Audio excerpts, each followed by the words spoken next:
Put down that Viewmaster and pay attention. It's time for a talk show. Welcome to After Dawn, the show where we sit down to have a cup of coffee with the cast, crew, and creators behind Hallowed Haven Studios Productions. I'm one of your hosts for today, Bookkeeper, and with us is the mighty Latte. Hello. Our guests for this discussion of Season 3, Episode 3, Higher of Scion Apotheosis are the players of Coda Massaquoi and Oliver Bright. It's Sticker and Gary. Welcome. Howdy. Hey, They great wouldn't to let be me here. leave the coffee house. I'm stuck. They trapped me in here last week, and they just said you're not allowed to leave. And I was like, why not? They're like, you can't. Whoa. That's what I you get just for not walked paying. through the door. That's Yeah, what you every get for time not I paying your walk the coffee door, I tab. end up back in. It's like a weird time loop thing. Oh, that sucks. Well, I love it here. The power of Java compels you. Yeah. My name is Abomination Latte for a reason. Welcome. Oh. They said I didn't order enough coffee last time. This is my curse. Are there scones here? I think so. Scones of the old ones. All right. So first, a question for both of you. Any addition to a team is a change in the team. So both out of character and in character, what's your first impression of the newcomer, Andre?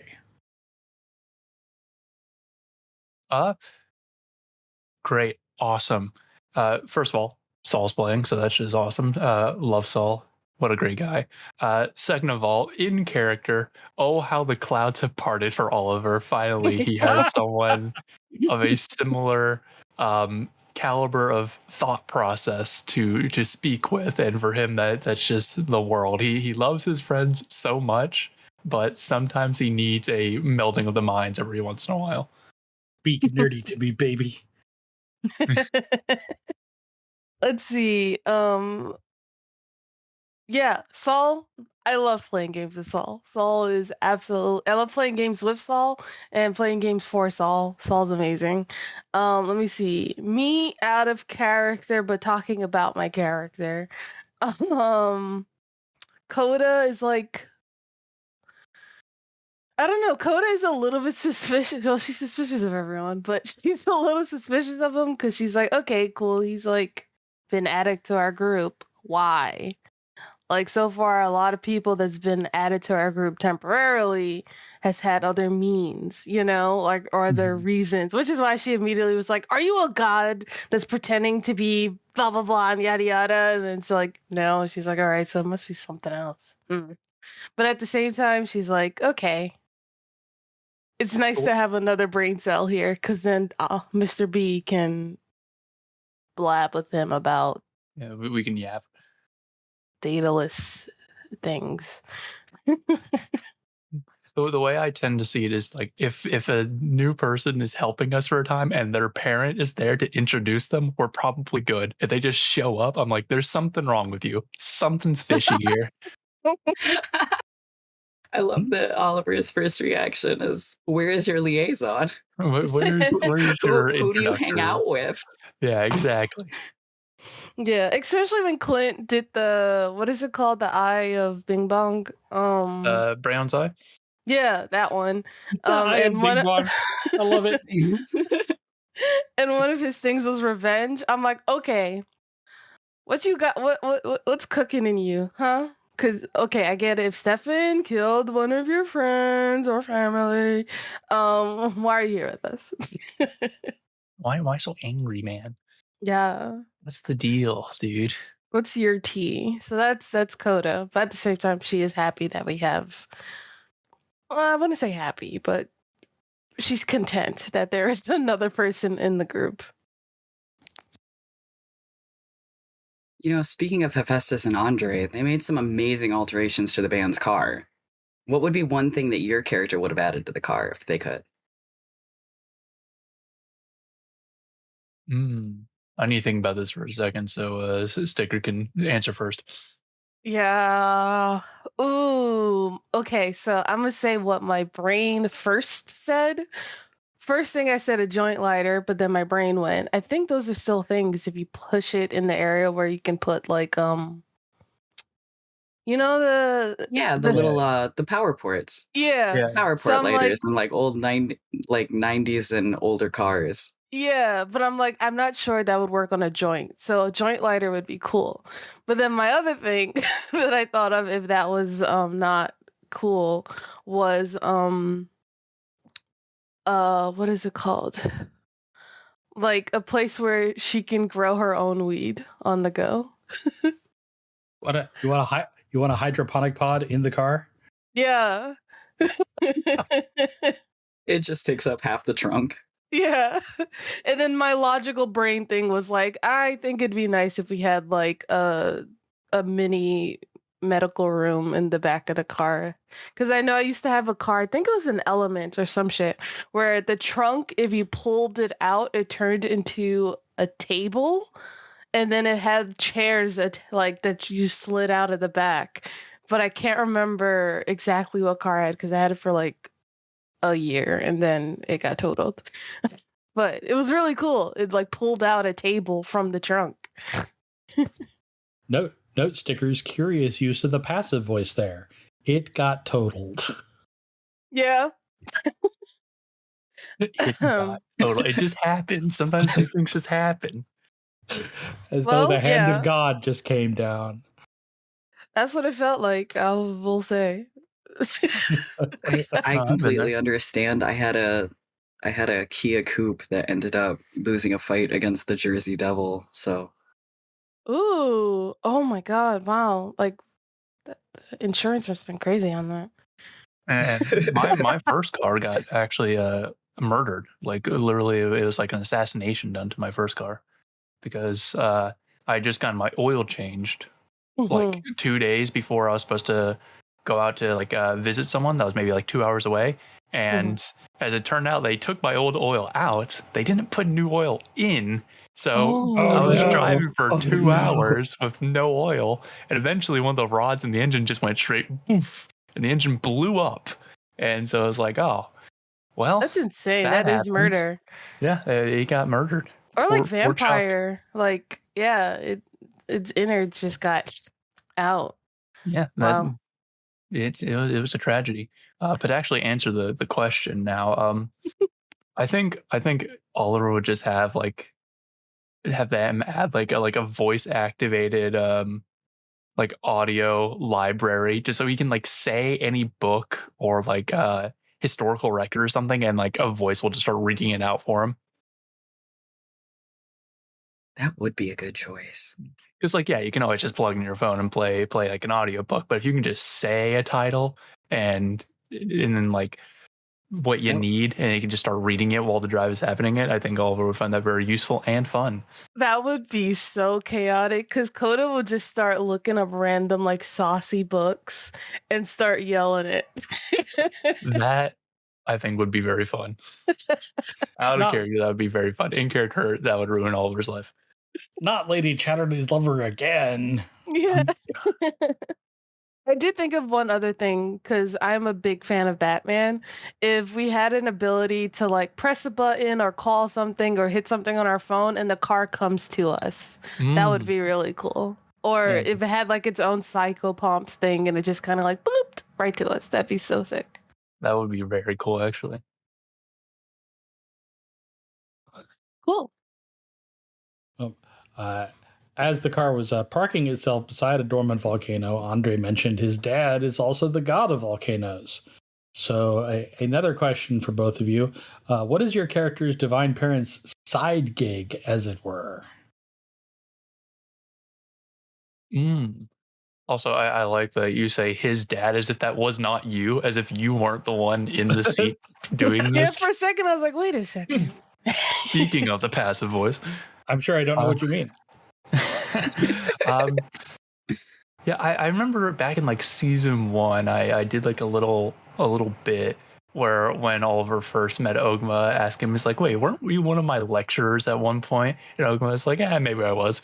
And so I think Ogma is just like going around to colleges, just giving guest lectures, and why he's doing that, I don't know. Why is because it's fun for him and he enjoys doing it, but like why are colleges just letting some random dude guest lecture? I don't know. He's Ogma. He probably just convinced them to do it.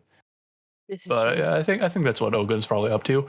Maybe he's also like doing like wrestling events on the side as well, and that's just not something Oliver sees. or he really talks about. It's just like, no, on occasion I'll just get into like the WWE arena. That is insane. He keeps guest lecturing at Oklahoma State because that's where the Wrestling Hall of Fame is. Yeah. It's like, here comes Ogma with the steel chair. Not that kind of wrestling, boy. I know. Let's see. Bastet? I don't know. For me, I think my mom can do anything. Flips hair. But let's see. I believe when we met in season 1, she was like, because I know she's like a warrior, but she's also like about protection and like pleasure and such. So I'm kind of like, maybe, I think she said she did work with like sex workers, if I remember, which I think that's really cool. I don't know. I really don't know. I think Coda actually doesn't even like think about what her mom is doing. She's just cool. I'm sure she's just out there doing shit, but she's watching my every move. So that's a great question. I really don't know, and I have not thought about it. And I'm gonna make a note to talk to my mother, my in-game mother, and be like, "So what do you doing these days?" Note has been taken. Yeah, but I feel like she deals with sex workers, takes care of them, takes care of animal shelters. But also it's like, I don't know, protecting people. I don't know. My mom's cool.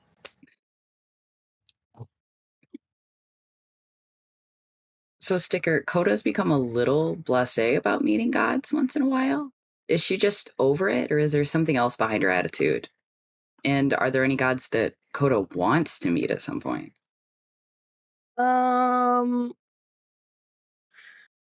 Okay. Yeah, I think a part of it, just like with Gwen, a part of it is that she fully hasn't taken into mind or whatever the strength or like the true effect that gods can have. Because, like being a youth that went through a lot of shit, you're told to fear the cops, right? And she's like, okay, but fuck the cops, right? Like, fuck authority because they're not doing what they're supposed to be doing. So she's like, so you don't get my respect, you don't get my fear, you don't get those parts of me unless you deserve it, right?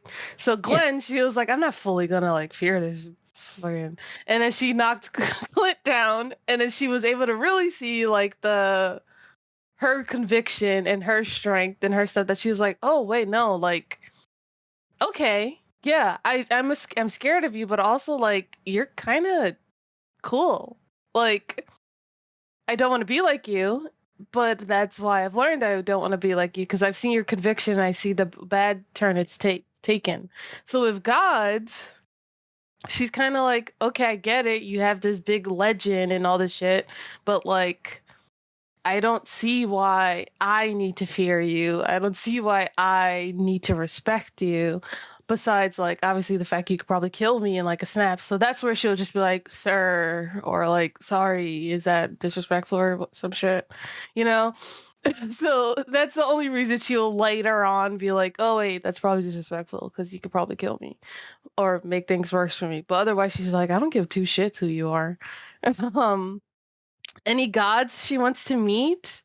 I think she wants to meet more gods from her pantheon because she's only met Ra. Wait, was it Ra?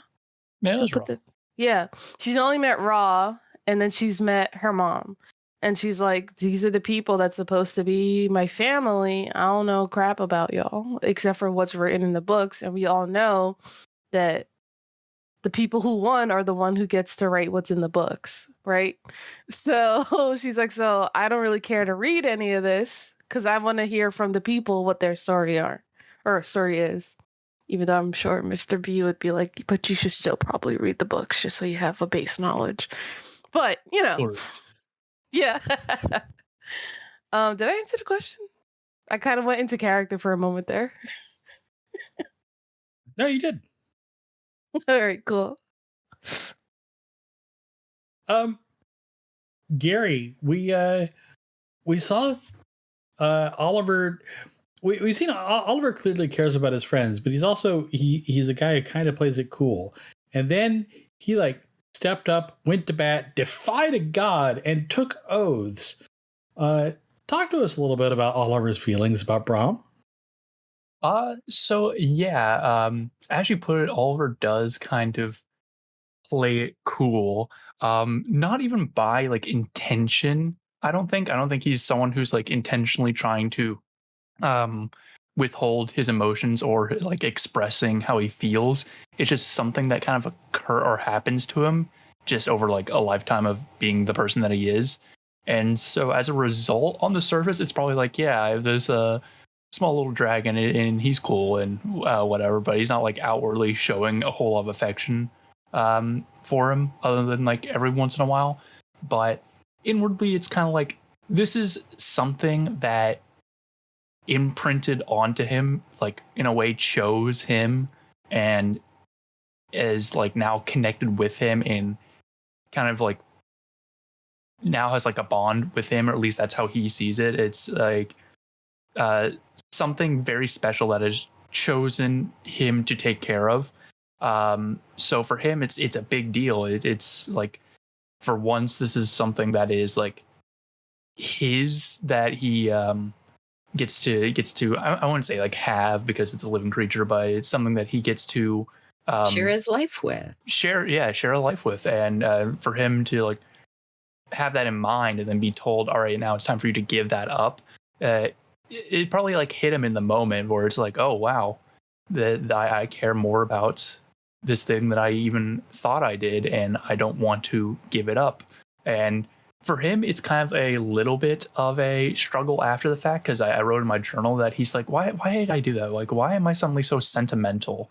But at the end of the day, he kind of probably rationalizes it where it's like, okay, but at the end of the day, this could be an advantage for us and it's going to help. And I think right now, Oliver's still not really fully in touch with his own emotions, but he's getting there. I think choosing to take this oath with Brahm is a big step towards that.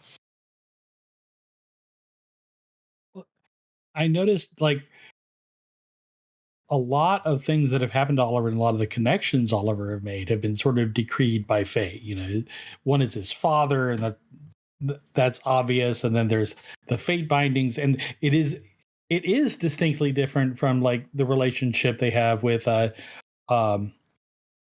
Pele or Ian, where there is that familiar fate bond.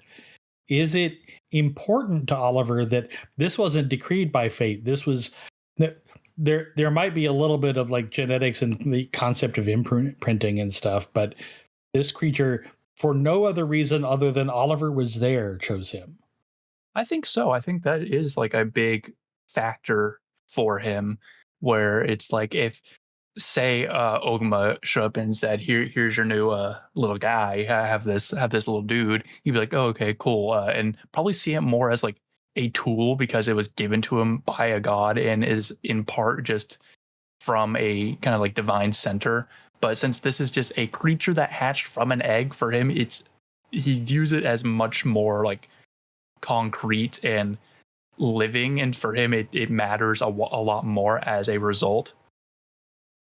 And just additionally, like out of character, the things that are like rapidly flashing through my mind as Gary was like, if I take this oath and Brahm gets big, can Oliver ride a dragon to battle? I think that would be really fucking cool. So I gotta like not, I can't give him up if that's an option.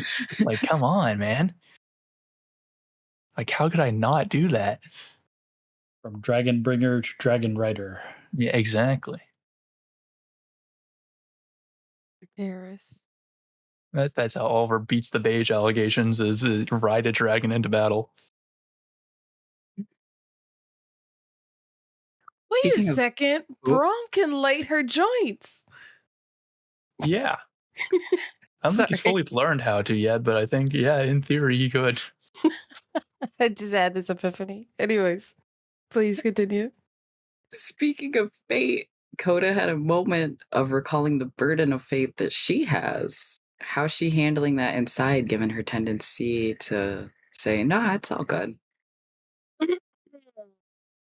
You know, what a very important and valid question to ask. Yeah. Um so beginning of last season, if I remember, yeah, it was last season. Coda was having nightmares, and I wrote down a few of the nightmares in my journal. And one of the, a little bit of an insider, one of the main themes to her nightmares was that, because she has Stefan's true name, and if she dies, I believe it's if she dies, then he dies, yeah, or if he gets hurt, she gets hurt. They're connected. And in her dream, she's sees that Stefan's or someone is like killing everyone, all these scions. And then she looks in the mirror and it's her, but then it's Stefan. And then she feels a pain through her chest and it's Net's sword through her chest. Cause she's like the only, but then it's through Stefan's chest. So it's through hers and Stefan. So she's like, this is the guy that she wants to kill, but Net doesn't know that killing Stefan also means killing her. So, but she's like, I want to redeem him.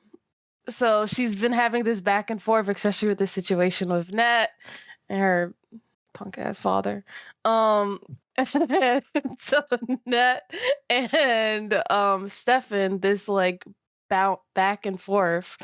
But I think it's also a little bit teaching her like what it means to redeem someone, because if you're redeeming someone, then that means they do have a receipt of people that they have fucked over, and I will have to be the one to shoulder that until the person gets redeemed. But even then, even past redemption, I will be shouldering that burden. So I think she's gonna have to get used to it if she wants to keep being this whole person of redemption. So it's definitely that Stefan and Coda's stories are almost kind of overlapping with fate. Yeah. Yeah. Much like Coda, I also don't really understand fate. So I'm gonna keep rolling with that. Or I'm like, okay, is fate really like how strong is fate? You know? I don't know.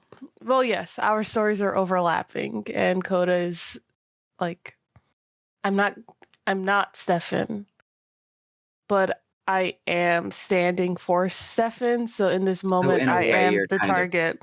Yeah. guilty by association. Guilty by association. And unfortunately, it is the person that she loves at the moment. Well, I think she still loves her. No, she still loves her.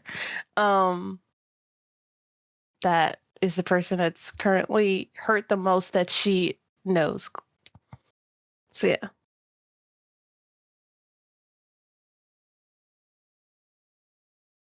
So I have a bit of a behind the scenes sort of tell us what you were thinking question for Gary, because Oliver had to face a thesis committee once again.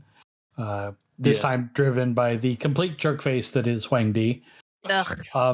So I would like you to talk us through through all the things that led up to Oliver's first voluntary F-bomb. Yeah, so a large part of that is just because he I wouldn't say hate, but he despises Huang Di. I, as Gary, love whenever Huang Di shows up, just because I know it's going to make Oliver so mad, and that's always great.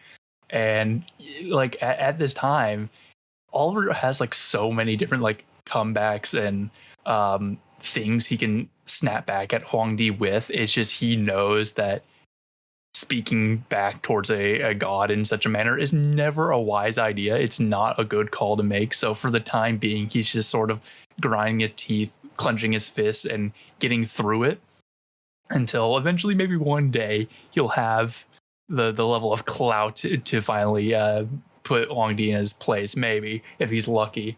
And if that day ever happens, I'll be so happy. But yeah, after that, yeah, it's kind of like a quick all right, yep, screw this guy, we're done. And then as soon as they're done, don't have to be there anymore. He's out of there. And so that was part of it. But if it was just that, I don't think Oliver would have done it.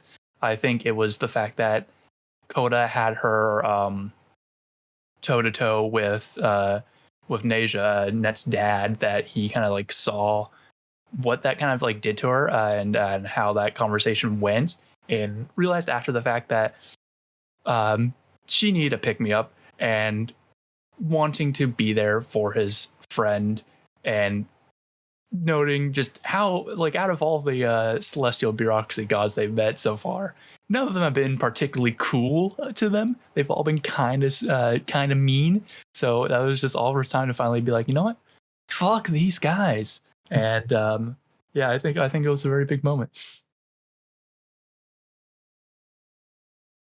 Coda appreciates it. Coda will remember that. Speaking, Go ahead. speaking of the celestial bureaucracy, I have never wanted to punch an NPC harder in my life. Yeah, The whole scene was just so tense. there was a line I really had to bite back where Hong D said something about, like, you haven't convinced me, but you did what you were supposed to. And I really had to bite back something along the lines where it's like, well, it's a good thing the task wasn't to convince you, Huang Di, because again, speaking back talk towards a god, never a good idea, especially not the celestial bureaucracy. I'll do it. Yeah, Tenfold. I do think it would be funny though that in like a hypothetical, if I had to come back as a new character, to come back as a scion of Huang Di, who is just such an utter failure to his dad, that is just like, I'm going to ignore your existence. And it's just like, hey, whatever, man, you do you. Like, he doesn't wait in lines, he doesn't follow the proper protocols for anything. Like, he still has like Huang Di aspects, he's still like tactical and smart and stuff, but it's just in the most like burnt out, messy manner you can imagine. Like, all the notes are just everywhere, there's no notes at all, and it's just like, you're such a disappointment. It's like, hey, I know what you are, but what am I? I would love that for you. I think that would be fun, but I'm not willing to let go of Oliver just for a bit to get back at a god. Yeah. I love Oliver. Gary refuses to do it for the bit. No, I couldn't. If it was a different character, maybe, but not Oliver. And speaking of the intense moments with the bureaucracy, Coda kept her cool when she got shoulder checked and didn't throw down immediately. Can you talk to us about how she's grown and changed since her early Scion Day sticker? Ooh. Yeah, it's Coda, my dear sweet Coda. She has. Ooh, that moment was so tough. That moment was so tough. I'm gonna be so honest with y'all, because even me sitting here in my seat, I was just like, I know this mother did not. I was in the chat like, Coda, no, please. Yeah, like, I honestly think that as well. I was like, dude, you're a god and you're shoulder checking people? Like, come on, grow up.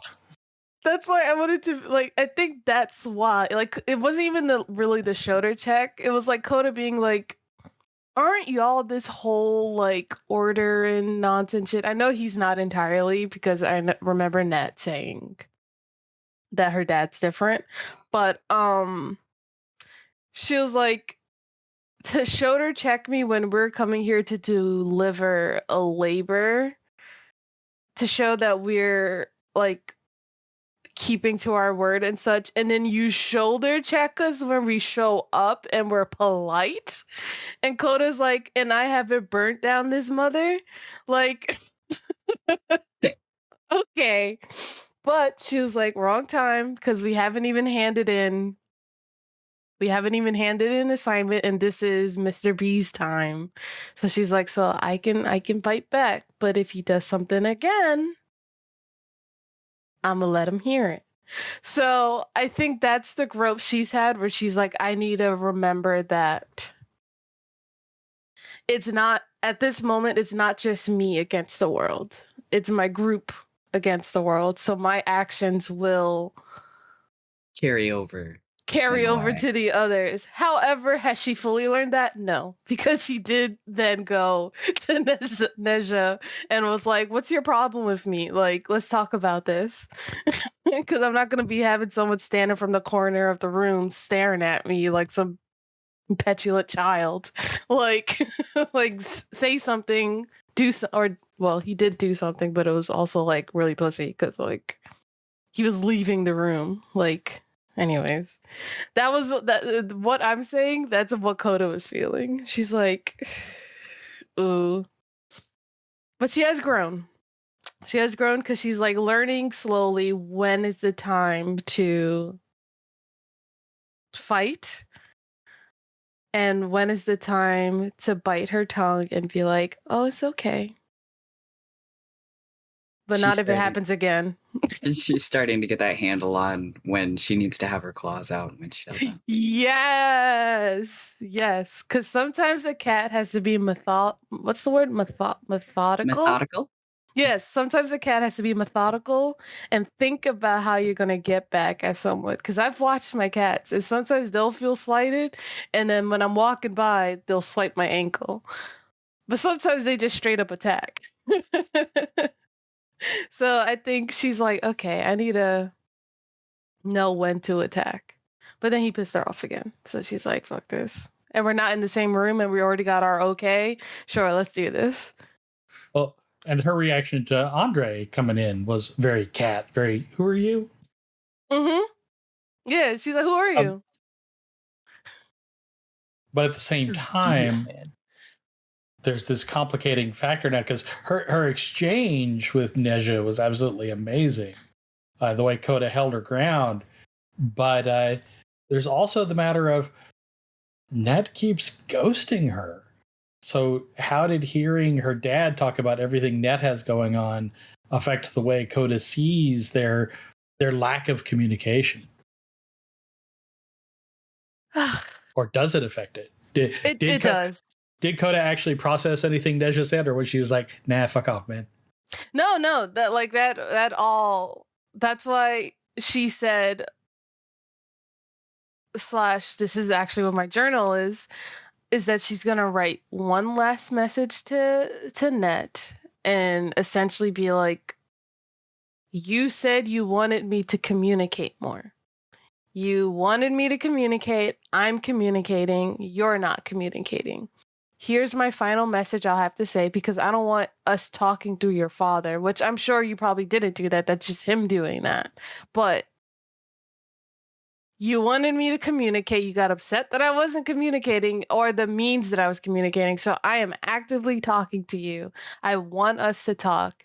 But if you're not interested in any of this, at least just send me like a thumbs up or something, or a thumbs down or something, because you don't have to put that much effort into that, and I'll know where we stand. That's all we need. That's because she's just like, I'm trying. First off, she's never been in a relationship before any of this. Second, again, she's still a baby scion. And then with being a baby scion, they got thrown into a shitstorm of stuff. So she's like, this is all my first go, right? Like, I don't know how to be better unless I'm going through the things that I'm going through. And I'm trying to be better, even with the faults that I have. But if we're not talking, then what's even the point of this, right? Like, Sure. which it hurts her because she's going to be like, I finally opened up, but maybe she's not going to say it's not worth it, because she still got Oliver and Clint and I guess eventually Andre. But Eventually, once we warm up to him. Andre's got like 2 seasons to warm up to her. Might not have all that time. That's true. So then I guess he ain't warming up to Coda. Mm. I'm- It's fine. Since I'm not going to be there next session, you're going to have to rely on him to do the thinking. So that warming up's going to have to happen really quick. That's right. Okay. Right. Well, we'll see.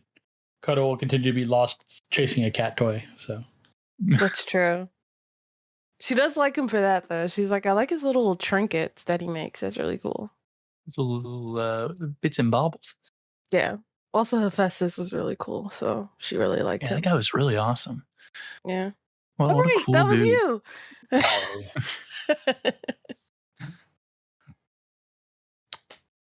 Yeah. a lighter note, everybody talked about their ages, and I wonder, does your character's age or their experience play more into the way that they view the world?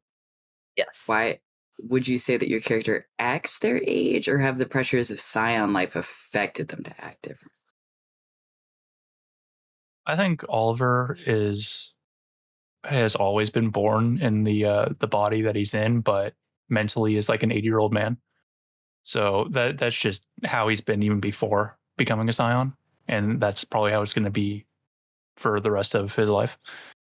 I have a crazy fan theory too that I will pop up at the end of Ooh. this question. Okay.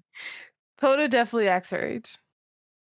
Like, maybe she has her moments where she does. No, that's still her acting her age.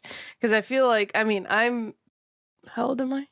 I'm 28, but Coda's 21, I believe, because she was in her junior year of college when all this stuff happened. She was either in her sophomore or junior year. I don't remember because it was like the time in between. What was I saying? Yeah. So she does act her age because she does have that vibe sometimes of being like, I know the answers because I'm like an adult. I'm becoming an adult. But she also still has that background of like her grandmother that watched her for a small amount of time before she passed, who was like, you need to listen to every single thing I'm doing. Everything you do is wrong. You're not enough. And then she got put into the foster care system and then yada, yada, yada, yada. And then her anger and stuff at the world. So she's like, I'm now an adult taking care of myself. I know what I'm doing. But at the same time, she's like, but you guys need to take care of yourselves or you'll die and get fucked by the system. So she definitely has that like vibe that's like, okay, if you like, you just need a little bit more learning to like really figure out how to direct a lot of this fire you have within you, which is happening. Definitely that early 20s Yeah. energy. You know enough of the world to take care of yourself and know what needs to be done, like the street wisdom to adulting, but not necessarily like the wisdom and experience of like later years. Yeah. So that's why every now and then when she does certain things, I'm like, oh my God, Coda. a line I picked up from someone analyzing a cartoon of all things yesterday that's sticking with me is part of the bitterness of growing up is realizing we're just children who got old. Yeah. Yeah. Definitely. And your 20s are your time where you're like, this is it. This is my rite of passage. I'm a grown up now. And then you reach a point where you're like, I'm a grown up, but I still want pizza like right now. Yeah. Yeah. I'm still the person I was when I was 16, but now I got to do taxes. now I got to do taxes and all. I've been waiting for this moment to pass where like all knowledge would come to me because that's how I saw it when I was a kid. And now I've crossed the point, all the gates I had put up for myself of when that would happen, and I still don't know everything. Yeah. I still just crave jelly beans, but now I need to pay my mortgage. Yep. Yeah, so it's like, do I pay for or do I? But I will say this is why she's very happy that Oliver is around because she does feel like that connection of like if she feels like she's maybe being a bit too well. I mean, Clint too now because a That's little my That is my strange theory. Clint got so weird about people asking how old they were. And he dodged around the question. And he was like, 24? Yeah. How long has Clint been 24? That's what I'm wondering Because like, time doesn't pass in the afterlife. So is it possible that Clint spent time in the Morgan's like death domain? maybe because And he's been 24 for a while? Yeah, because I remember like even like in character all was like you were really weird just to say 24. That was a really weird way to react just to say something very ordinary. So now that you mention that, it's like, yeah, I feel like Clint. I think he spent some time somewhere and now he's kind of like frozen in his age a little bit. There is an epic stamina knack that stops your age. Yeah. Huh. That's a great point. That was what I felt. I was like, how long have you been 24? Like I was having like Twilight moments where I was like, how long have you been 24? Yeah. Clint's Edward. Exactly. Can we get a new version of Twilight where Clint's Edward and the like new version of Andre's Twilight. Jacob? Well, I did say, remember I said I want us to have our baseball game, our like Scion baseball game, but it's Twilight. It's the Twilight baseball game with Scion. Oh no. Yeah. Oh no.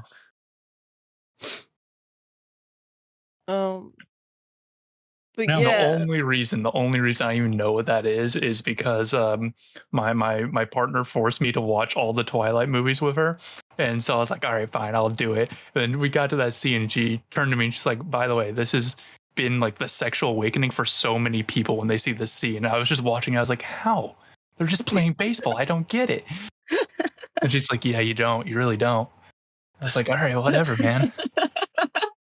Nah, I was one of those kids that and obviously as the movies came out, I was getting older, but I had the t-shirts from Hot Topic, the bands, and then every time the movie came out, I was there with all my friends. We would all take up 2 rows in a movie theater in the center to movie theaters and watch the Twilight movies. But then as we got older, it became more ironic, and we'd be like, watch him sparkle. Like, let me ask, was it watching it ironically or watching it quote unquote ironically? Okay. We're all towing around the real question. Sticker, what team were you on? Oh, I was 100% Team Jacob because Taylor Lautner was in Shark Boy and Lava Girl, and I was in love with him. So that's the real answer. Yeah, that's fair. Yeah. So then, when as the movies went on, I was like, oh wait a second, he's grown up, but so have I. Wait, hold on.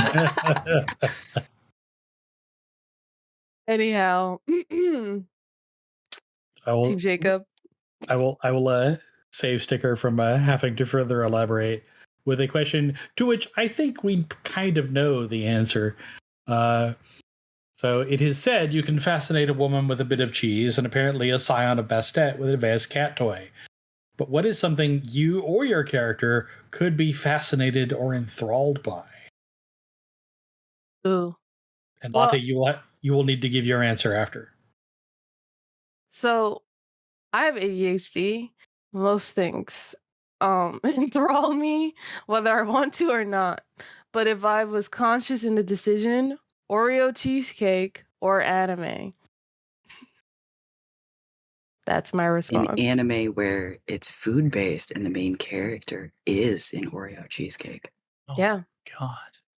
And I love horror. So if it also turned into a horror game, or Venture from Overwatch. I'm forever swooning over Venture from Overwatch. Check her out, or check them out if you ever want to. Grave of the Oreo cheesecake fireflies. Yes. It's how you hold Sticker in place forever. Mm-hmm. But then again, ADHD, so. I feel like my answer is obvious. Like if you just stick Oliver in a like library and say, these are all books from the past that were lost and never got published or never Okay. reached the cultural zeitgeist, he would be there for probably years. Like a celestial library forgotten in time. Yeah, it's like here's Ooh. in this wing we have all the books that were in the burning of the Library of Alexandria. Over here are all of the Greek myths that didn't get written down, that weren't by the Athenians, and then over here we have like all of Kafka's unwritten works that he had burned, and it's like, oh my god, it's beautiful. Ooh, I would love that. I like Kafka stuff. Imagine it constantly fills with new books as they're being lost. Yeah, I think that's how you like trap Oliver without him even knowing. Mine is yarn tangles. Ooh. Like when rope or yarn is like tangled up, I can spend hours trying to fix tangled lines.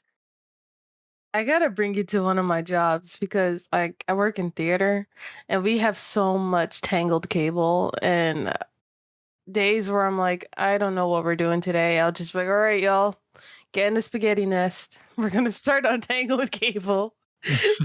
That is like my dream. I love untangling lines. Fantastic. What's yours? I am not easily distracted from if I have something else I need to do. But if left to my own devices, the most recent thing that will drag me off for hours at an end if I have nothing else going on are clips of The West Wing, because I'm old. Ooh. But anything like that, anything that's like West Wing, or I don't know if y'all are familiar with the movies like Margin Call, or even shows like Suits. Anything that shows smart people being smart. Ooh. And Yeah. I don't need them to be moral smart people. I just need smart people being smart, and I can watch that all day. Did you watch Succession?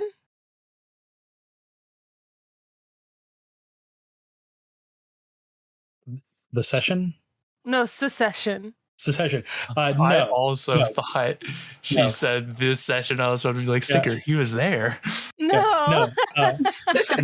No, I have not, because I have a. It's part of why I can only watch it in some things in clips, unless it's a film where it's only like 2 hours or so. Because I also have a limited tolerance for awful people being awful. Oh no, that's like so many seasons of awful people being awful. Okay, Yes. never mind then. Or I guess the White Collar show. I used to like White Collar when I was younger. I like White Collar.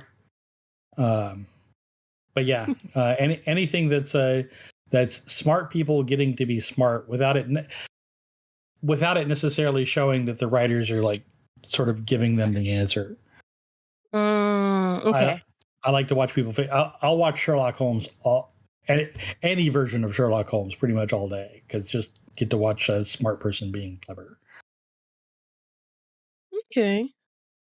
I'm waiting for the day we get a traditional Sherlock Holmes adaptation. Like, just make this guy so hooked on Coke for me, please. That's how he thinks. He needs his Coke. Yep. It just surely needs his Coke.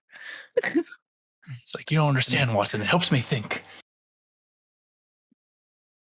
Well, that brings us to the. As long as we're talking about a 5% solution of something chaotic, we come to the more chaotic portion of our program. It's the free for all. So if y'all have any questions for each other or for us, you may fire when ready. Yeah. I think last week, Gavin and I talked about some stuff, and we made some assumptions for Sticker, but I think it would only be right to actually ask her now. Ooh. Sticker, let's say the band makes it to godhood. What is Coda the god of? I know you've mentioned it. Oh, okay, that's new. I remember previously you said God of Strays, but Redemption's new. I know. I've been bouncing back and forth because I was like, Strays would be amazing, but I think lately, and I think Strays was when Coda was in her realm of like, I'm gonna look after the people that's left behind, right? But I think a god isn't ever just a god of one thing, you know? Yeah, absolutely. So, I mean, look at the Greeks; they're all like gods of like a million things. Yeah. So I think if it was possible, it would be Stray's redemption. I don't know. I don't know if I want to say rebellion, but I also feel like rebellion would be in there, like whether she wants to or not. All right. 'Cause- Oh, go ahead. So order is one of the virtues of the Pasejet. Does Coda have it? no. Oh, okay. Yeah. Interesting. Her virtues off the top of my head is in order. It's conviction, duty, harmony, and then oh wait, she might actually have order. Hold on. I think you have order no matter what. Like all your virtues are there. It's just it might be like your lowest one. Yeah, because I remember I was able to switch some out because I was like, this is not Coda. Okay. Um Okay, second question, as this is also something Gavin and I talked about. Let's say Coda has a scion. What would you think a scion of Coda would look like? Because we had our own guess and we thought it was really fun, but I want to know what your actual thought would be. a scion of Coda. They are evil, not evil. They are either okay. So there's I think there's the ones that they got the Snow White problem or solution, I guess, where animals are just happy and like naturally come to them. Or it's one of those situations because like I have the situation where if a cat in the neighborhood gets hurt or if it's hungry or whatever, they end up in my backyard. Um or somehow they follow me and such. Natural animal magnetism. I do. Like, yeah, I have that. So I could see that Coda's scions would have something like that. And whether they're like, I despise animals or I love animals, they would feel like the thing of being like, okay, I guess I'm gonna look up how to like feed these animals or something. And the next thing you know, they have like 6 million animals they're taking care of. And on that same spectrum is that they constantly run into people who like they have friends or family or just someone that they run into that's like, man, yeah, I did some like shit stuff, but I don't know. And they're like, listen, you're only at the end of your road when you decide to make it the end of your road. Like there's still so much ahead of you. And they kind of keep ending up being that friend that is or person that's helping others even if it's like draining them. On the opposite end, I could see someone who just has so much anger in them and so much anger and fury, and they either know how to direct it or they're just like been marked off as like having anger issues and maybe they take medication for it or some shit. Oh, and then there's the aspect of the ones that self-medicate. Because that's a big aspect of Coda is she does self-medicate. So the scion that last week we created for Coda was basically like an upper middle-aged cat lady who's like the group mom is what we were like, yeah, this I think would be a funny scion for Coda. Aww, I would love that. Like she's just like a lady in like her 50s that has like 12 cats, but is always like the group mom making sure all the other scions have everything that they need, all their supplies are packed. They help them when they scrape their knees and stuff like that. We're just like, yeah, that'd be really cool. Yeah, I could definitely see that because I did mention that I was like, I think I need Coda to start learning a little bit about human healing. She knows how to fix animals, but she doesn't know how to fix humans. So I think that's something that she is going to start leaning towards is learning how to heal a bit. I do like the cat mom though. That's 10 out of 10. I will log that away for future.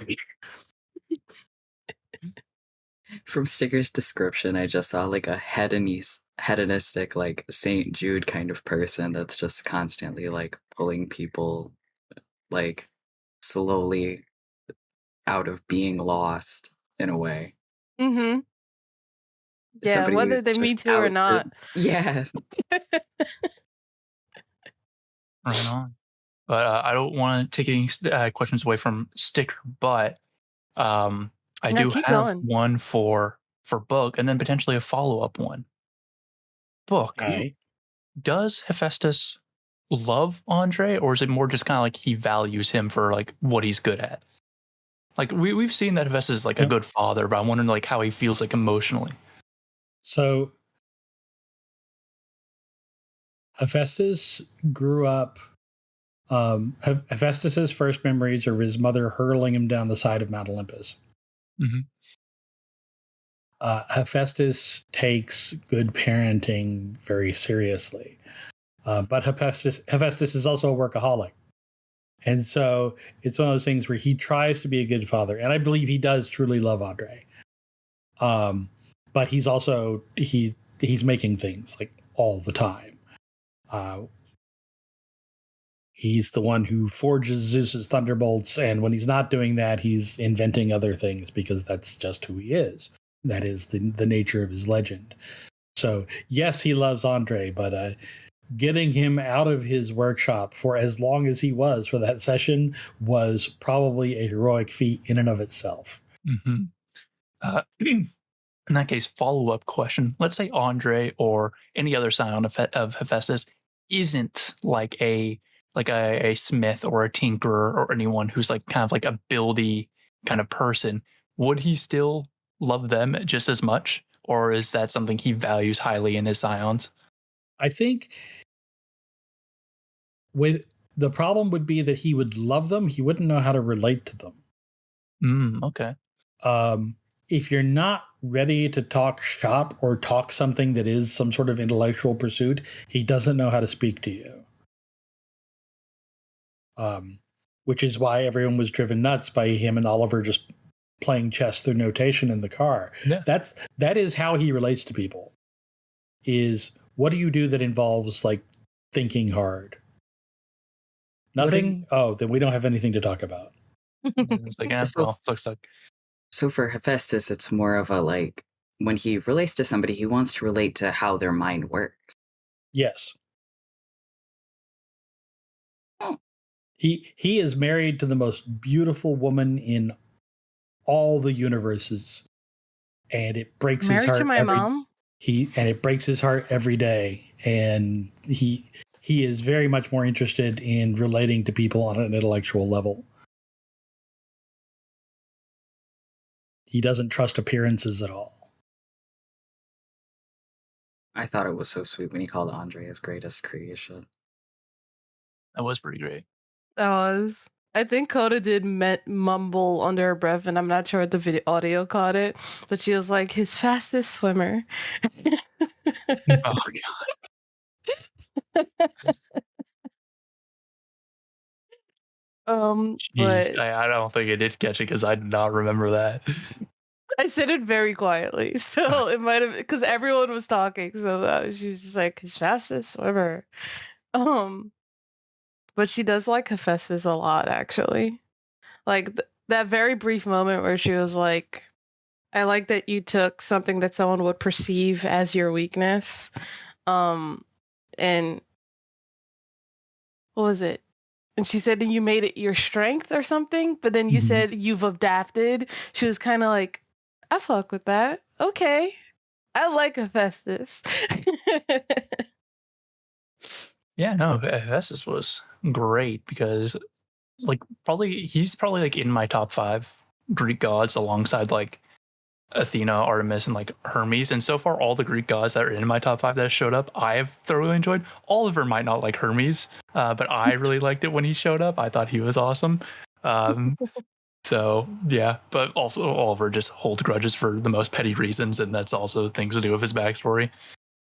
Hephaestus is one of my favorite gods in Greek myth. He's great. So I love the portrayal you did. Thank you. Question for Oliver, aka Mr. B. From seeing Coda as a student when she was a student to now, I don't want to. The question is, are you proud? But that's the essence of the question because I cannot figure out the words that I want to use. Are you proud of Coda? That's how Yeah, she would I say think it. Oliver's very proud of Coda. I think he's seen how far she's come and knows he can rely on her and sees her more than just like a former student. He sees her as like a friend. And there was when Oliver was taking that oath for the Welsh gods, and he was kind of like saying he would take care of Brahmin, serve as like Brahm's mentor, and he was shot back with like, "It's funny that you think you'll be the one doing the mentoring." And Oliver said the words, "Who says teachers can't learn from their students?" I was after that. I was going to say that he looks over at Coda, but Mhm. I got cut off before I could, so I didn't get that part out. But yeah, when he said that, he was very much thinking of She Coda and felt it. how far she's come and what she's basically teaching him as she continues to do what she does. Man, what a great story. Yeah, I know, right? This was a question for BP, but I know BP isn't here, but BP can hear it. I'm wondering, since if I remember clearly, Wayhaven is not Wayhaven. What is it called? Wayfair. No. Yeah, Wayfair. That's the Hunters one, right? Yeah, that was a hunter game. We're in the same rough universe, yeah.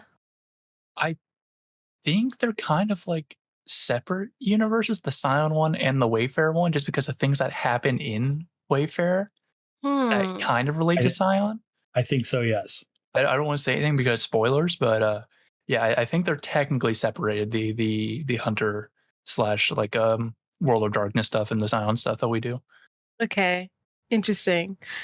Well then, if it my brain's been thinking, I was like, I think it'd be cool to have like a crossover where we run into some of the hunters or we run into Crossover would be cool, characters yeah. from like other things. You know what I mean? Uh, I don't think And the World of Darkness is ready for the introduction of godlings. They're just not. yeah, they're just so insane. But I am curious to see how some of the things that happen in Wayfair might affect the Scion game in the future, if it does. I Mm-hmm. think that'd be very interesting. But since you mentioned crossover stickers, or crossovers sticker, I've thought about this a little bit and thought it would be like a fun idea. Since I've been in like 3 games, 2 as like a SPC and then or like no, one as an SPC and 2 as a player. I thought it would be funny, like what would it be like to like rotate my characters across those games, Yeah. like Jesse as a Scion, Alfred as like a hunter or werewolf or vampire or something like that, and then Oliver is just like a dude working in a monster hunting office. I always think about like what that might look like, but what do you think that would look like for you, Sticker, or even you, Book, for like if all your characters from our various different games got like rotated into different games? Oh my goodness. Huh. And also you, Latte, you can also answer this one as well. I mean, It's kind of difficult because I think I was in most of the games in the first like year of um HHS. So I'm like, that's a lot of characters. Okay, how about let me simplify the question. Let's say Yeah. you pick 2 characters from other games you've been in, and they Okay. become Scions. Who would they be the Scions of? For me, I've thought about this. I think Alfred would be a Scion of like Anubis, maybe, Mm-hmm. and Jesse, I think, would probably be like a Scion of Hermes. Mm-hmm. Mm-hmm. I gotta like think about this. like the only player character I've had would be Colonel Thomas Campbell from the Good Society RPG. Yes. Mm, yeah, who would he be a Scion of? uh, Come on. Probably either a scion, probably someone in the Tuatha, probably either a scion of Nuada for kingship and leadership, or a Cuchulainn, the son of Lu, was supposed to have spent some time in Scotland at some point, so possibly a scion of Lu. Okay. Hmm. Let's say I chose Oh, this is so difficult. What was my character's name in? Oh, Atlas. I think Atlas could honestly end up being a scion of Hephaestus. Because Atlas from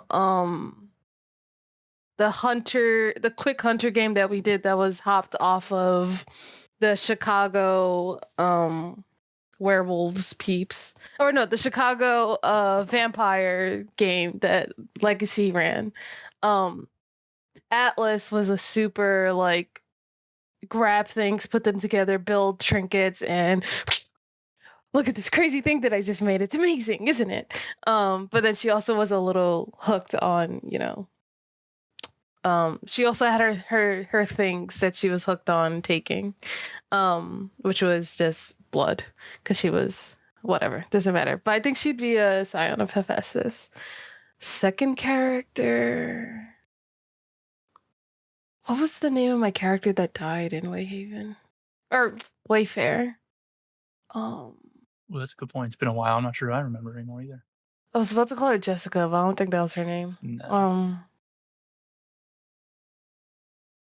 Fuck, I don't remember. It's like right there on the tip of my tongue. Yeah, and I'm like, I can't remember her name. Well, whatever. That character. There was Zephyr and Victoria, I think it was, or Veronica. Yeah, there's Zephyr, there's Victoria.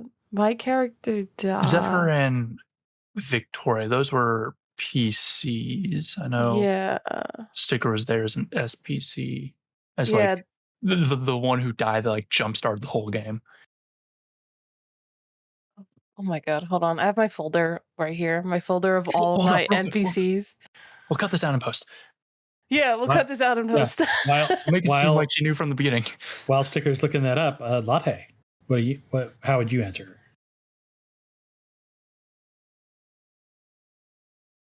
I don't really know because I don't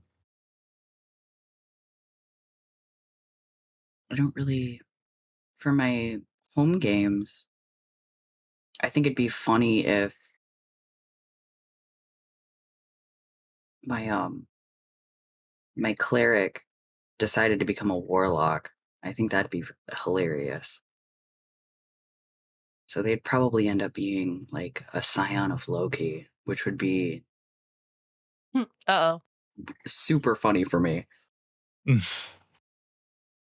Science of Loki, always goofy and wacky. Which is funny because most of my characters that I make tend to be more on like the serious and like cold shoulder side of things. Like they warm up to people, but it takes them a long time.